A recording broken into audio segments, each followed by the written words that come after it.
Само 950 од околу 60.000 корисници на парно за еден ден успеале да ги обноват договорите. Од ЕСМ апелираат до граѓаните да продолжат да одат по пунктовите и да ја завршат обврската.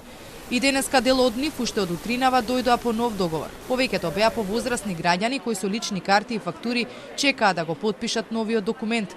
Иако не им било потребно многу време, велат дека барем за повозрасните треба да се најде поедноставен начин затоа што многумина од нив одвај успеале да дојдат.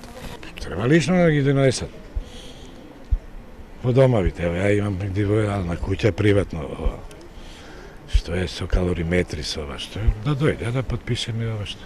Сега видите колку има гужва и тоа све стари луѓе. Добро што имаше човек да пополни, иначе јас ни гледам ни ништо. Едва се симнав од тука.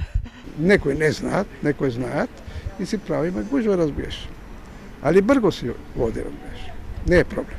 Од ЕСМ уверуваат дека се работи на тоа да се упрости процедурата. Едната опција е потрошувачите електронски да ги пополнуваат образците на договорот и таму да приложат и лична карта и копија од фактура, а потоа во 2 примерока да ги достават во еден од пунктовите. Другата можност е договорот да биде доставен и по пошта и откако ќе се потпише, корисникот со другите документи да ги донесе. ЕСМ снабдување ќе воспостави директни контакти со корисниците кои од лични причини не може да ги напуштат своите домови.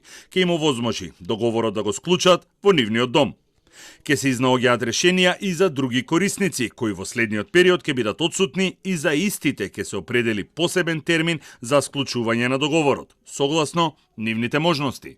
Од компанијата тврдат и да не се потпишат нови договори до крајот на месецов. Никој нема да остане без грење. Сепак околу 500 домакинства и 13 јавни објекти, училишта, градинки и здравствени домови за 2 дена не се знае дали ќе имаат парно, затоа што уште се бара начин како да му се помогне на Скопје Север да обезбеди газ и да може да продолжи да испорачува топлинска енергија.